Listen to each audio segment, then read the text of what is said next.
This lesson is about making a quick scan and a digital twin of a real device.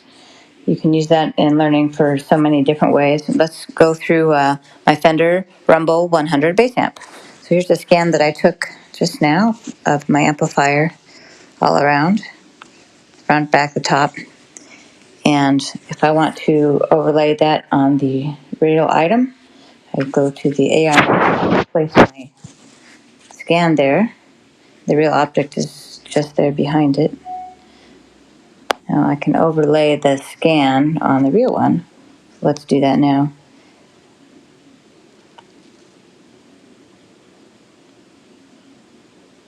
Start alignment. So I will pick the left corner of my scan and then the left corner of my amp, the right corner of my scan, the right corner of my model, my real one, left bottom of the scan, bottom of the real amp, and finally the bottom right of my scan. There we go.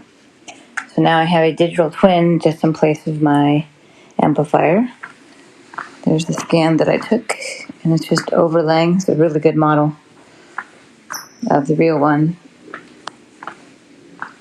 in AR space. From this point, you can do annotations. You can use artificial intelligence to label and gather content to learn more about this amplifier.